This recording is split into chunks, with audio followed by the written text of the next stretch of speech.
Chapter 1, First Contact. And First Course.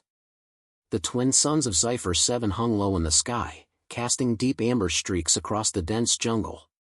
Towering trees with violet leaves loomed over the clearing, their massive roots twisting through the earth like ancient serpents. The air hummed with the chirrs and growls of unseen predators, but none commanded more fear than the Draugr. 100 yards ahead, the beast stalked into view, a six-limbed monstrosity with jagged black scales and yellow slit-pupiled eyes that burned with predatory hunger.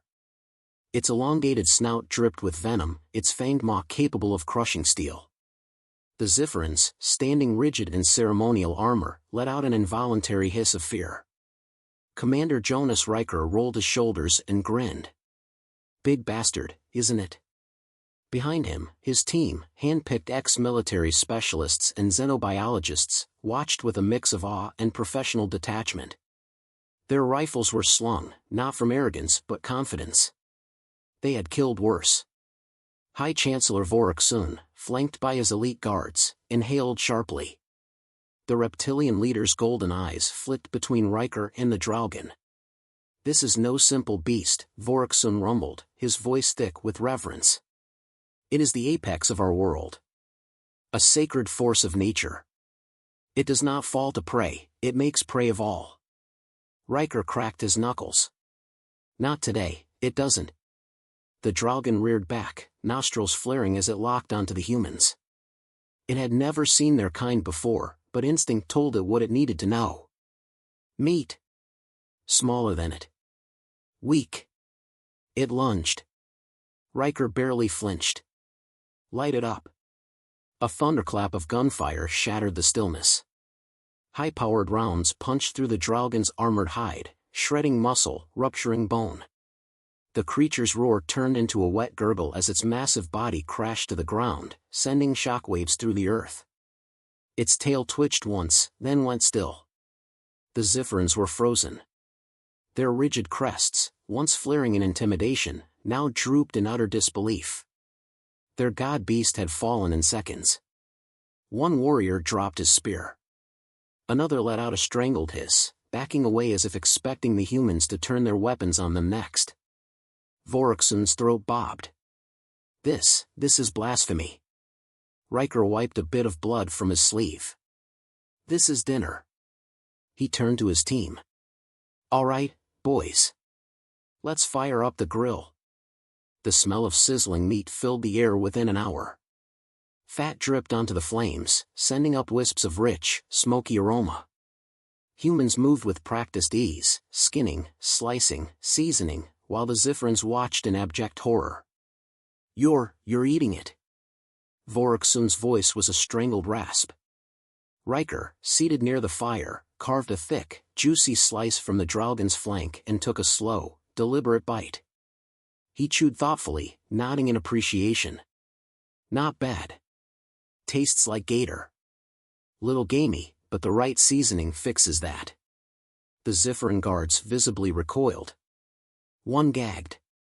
Another clutched his chest like he'd just witnessed a war crime. You don't eat the Draugr," Voraxun bellowed. His claws twitched as if he were restraining himself from drawing his blade. "This is an abomination. You defile the cycle of life." Riker gestured with his knife. "Your people fear this thing. We don't. That's the difference." A heavy silence settled over the clearing. The Zephyrans didn't know what to say. Their entire worldview had just been ripped apart and barbecued in front of them. Then, a new voice cut through the tension. "What else do you eat?" All eyes turned to the speaker, General Tarvos Ka, Voraxun's second-in-command. His expression wasn't horror, but curiosity. He was studying the humans as if they were the true apex predators here. Riker wiped his mouth and leaned forward. "Everything." The Zephyrans stiffened. Voraxun's hands curled into fists. "This must stop. Now." Riker set his plate down. "With all due respect, Chancellor, we're explorers. This is what we do. We integrate. We learn. And sometimes, we taste." Voraxun's tail flicked sharply. You are a threat to balance. Your ways, they spread like disease. If others follow your example, if our youth become infected with your barbarism, our world will collapse. Riker met his gaze. Or evolve. The Chancellor let out a slow breath. You do not understand what you are doing. Before Riker could respond, a high-pitched alarm blared through the comms. Commander. One of the scouts' voices crackled through the link. We've got movement, large signatures, inbound fast. The jungle shook. Multiple Draugans, 3, maybe 4, were approaching, drawn by the scent of their fallen kin. The Zifferans hissed in alarm. They come to avenge their own. Riker grinned, standing. He pulled his rifle from his back, cracking his neck. Well then. Guess we better set the table. The Zifferans stared. These humans were insane. The trees exploded as the next wave of apex predators arrived. And the hunt began again. Chapter 2, A Taste of War. The jungle still smoldered from the earlier battle. The scent of charred foliage and burnt flesh hung in the air, mingling with the lingering aroma of roasted Draugan. The ground was slick with blood, some of it human, most of it belonging to the apex predators that had foolishly thought they could reclaim their fallen kin. The humans, however, had once again proven their dominance. Commander Jonas Riker wiped sweat from his forehead, adjusting his rifle's sling as he surveyed the carnage. Behind him, his team worked efficiently, stacking fresh Draugan corpses for later examination or consumption. They moved like professionals, their casual demeanor a stark contrast to the horrified expressions plastered across the faces of the watching Zifferans.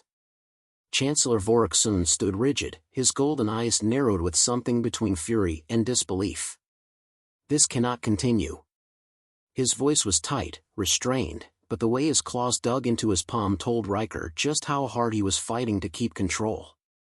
Riker exhaled, cracking his neck. Gotta disagree, Chancellor. See, when something tries to eat us, we don't run. We don't cower. We adapt. And then, he gave a casual nod toward the roasting spit over the fire. We eat it first. A murmur of unease rippled through the Zifferan warriors. Some took a full step back, others simply refused to look at the humans any longer. It was one thing to kill a Draugan. But to cook it? To consume it like mere cattle? Voraxun's jaw tightened. You do not grasp the depth of your actions. This is not about simple hunger, human. It is about the foundation of our world. The Draugan has ruled this land for millennia. It exists to be feared, to remind us of our place. Riker frowned. Your place? Sounds like an excuse for staying weak. A low, collective hiss escaped the Zifferans. Several guards clenched their spears, but none dared act, not yet. Weak? Voraxun's voice dropped to a dangerous whisper. You misunderstand. We do not hunt the Draugan because we know better. We do not disrupt its rule because balance is survival. To kill it is one thing, but to eat it? That is corruption. Riker sighed, rubbing his temples. I get it. You think we're savages because we're not scared of the food chain. But look at it this way, how many warriors have your people lost to these things? The Chancellor's silence was telling. Riker pressed on. You see an untouchable force of nature. We see lunch. And you know what? Maybe it's time your people stop living in fear. Fear keeps us alive, Voraxun snapped. It keeps our world from descending into chaos. Before Riker could reply, his earpiece crackled. Commander, we've got incoming. Non-hostile, but you'll want to see this. The tension was thick as the group made their way back to the human base. Voraxun's warriors remained silent, but their eyes spoke volumes. They were struggling to process what they had witnessed. Had they truly been blind all this time? Were the humans simply reckless, or were they something else entirely? As they entered the clearing, Riker immediately spotted the gathering of Zifferans at the edge of the camp. These weren't warriors, but civilians, scholars, traders, younger hatchlings. The moment they saw the humans, hushed whispers spread like wildfire. One bold figure stepped forward, General Tarvos Ka, the Chancellor's second-in-command. His reptilian gaze was sharp, but not hostile. "I have questions, human." Riker folded his arms. "Then ask." Tarvos Ka studied him carefully. "You consume everything. Every predator, every prey. There is nothing you will not eat? If it's edible, we'll try it." A ripple of discomfort moved through the Zifferans. Voraxun's tail flicked in irritation. "This meeting is over. These abominations have nothing more to teach us." But Tarvos Ka ignored him. His expression darkened with realization. "You are the true apex predators." Riker smirked. "Glad you're catching on. Then that means, your kind is the true horror." The camp fell deathly silent. Riker took a slow step forward. "Now you're getting it." For the first time, the Zifferans were forced to confront the truth. They had always feared the Draugen, but the humans had killed and devoured their greatest terror without hesitation. If the humans could eat their nightmares, what did that make them? That night, the tension came to a head. Voraxun stormed back into the camp with his warriors, his patience shattered. "This ends now."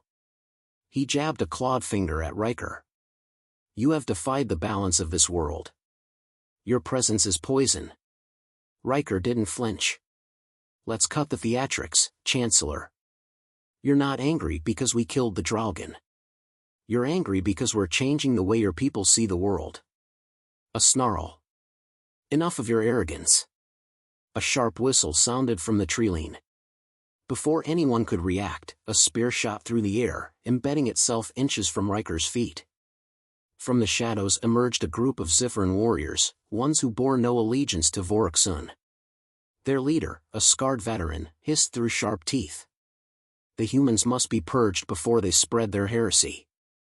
Riker immediately drew his sidearm, his team shifting into combat stances. The air was suddenly thick with hostility. Tarvos Ka stepped forward, his voice even. "Stand down. There will be no bloodshed today." The rebel leader sneered. "You cannot stop us." Voraxun's hands curled into fists. For all his disgust toward the humans, he could not allow his world to spiral into chaos.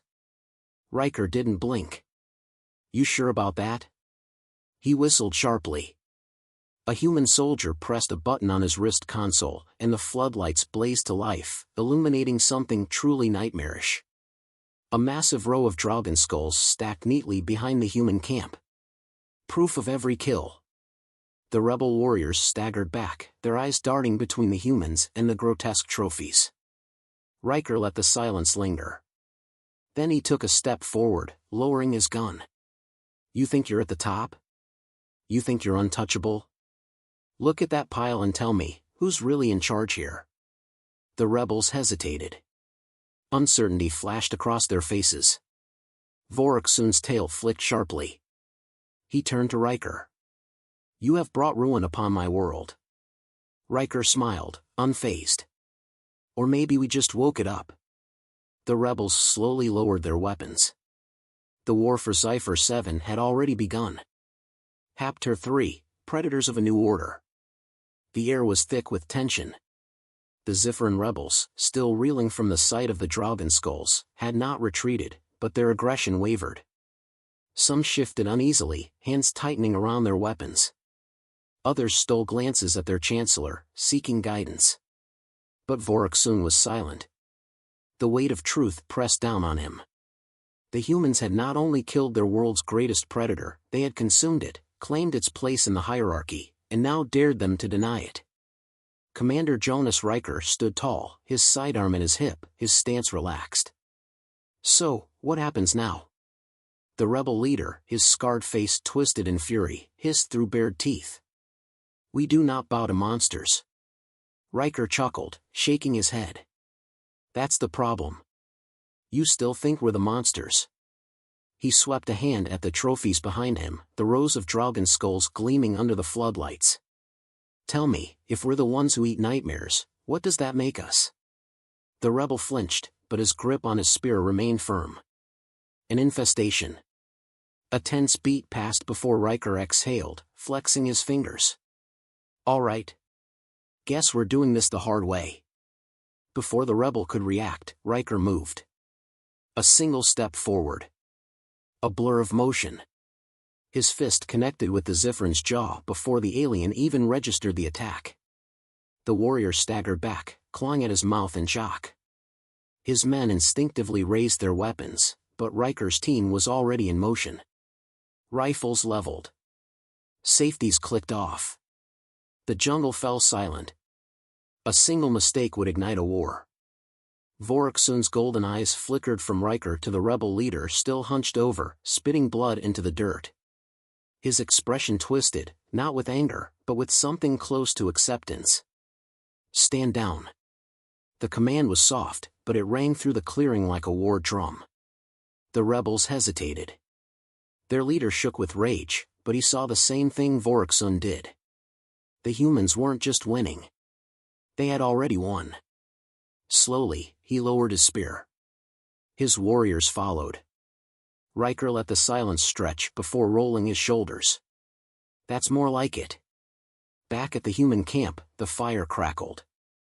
The scent of cooked Draugen meat filled the air once more, and this time, it wasn't just the humans who were watching.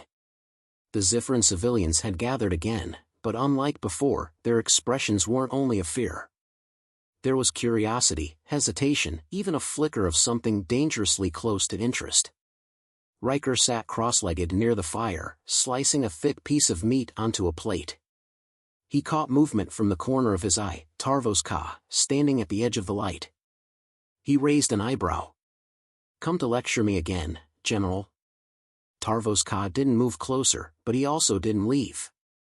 He studied the meat, nostrils flaring slightly at the scent. His tail twitched. What does it taste like? Riker smirked. Only one way to find out.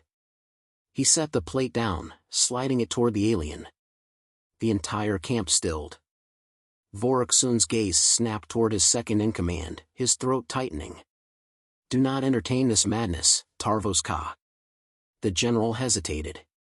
The weight of centuries pressed down on him, tradition, order, the warnings passed down for generations. The Draugen was not food. The Draugen was fear itself. But then he looked at the humans. Their ease. Their strength. Their utter defiance of everything he had ever believed. His claws flexed. And then, he picked up the plate. A murmur of shock rippled through the Zifrin crowd. Even the rebels, still licking their wounds from their failed coup, seemed transfixed. Voroksun's tail lashed once. If you eat that, you forsake our ways. Tarvos Ka met his gaze. Perhaps our ways need to change. And then, he took a bite. The first Zifrin in history to consume the apex predator of his world. The silence was deafening. Every eye was locked onto him. His jaw worked as he chewed, his reptilian pupils narrowing in thought. And then, he swallowed. A long, slow exhale. Tarvos Ka looked up. It is good. The effect was immediate. Some Zifrins gasped, others hissed in alarm. Voroksun's hands curled into fists, but he said nothing. Riker leaned back, a victorious grin playing at his lips. Told you. The next day, everything changed. The once fractured Zifrin factions now stood at a crossroads. The Chancellor's traditionalists remained firm in their beliefs, the old ways must be preserved. But others had started to question. They had seen the humans stand against the greatest predator of their world, not just unafraid, but eager. They had seen Tarvos Ka eat what was once untouchable. And now, the whispers had begun. If the Draugen is not above us, then who is? If the humans claim the throne of the food chain, do we follow, or fight? In the jungle, the balance was shifting. Voroksun stood at the edge of the clearing, his expression unreadable. He had spent his life ensuring order, believing in the natural cycle that kept his people in check. And now, that cycle was crumbling. Riker approached, hands in his pockets. Looks like your people are waking up, Chancellor. The Zifrin leader's tail flicked sharply. You have torn apart everything we know. Riker smirked. You're welcome. Voraxun exhaled slowly. If we become what you are, what happens to us? Riker's grin faded. He met the Chancellor's gaze, voice calm but firm. You survive. A long silence. Voraxun turned away without another word. But Riker saw it. The slight tension in his shoulders. The flicker of hesitation. The cracks had already formed. And deep in the jungle, the next Draugen roared. It did not know. It did not understand. The world had changed. And it was no longer the king,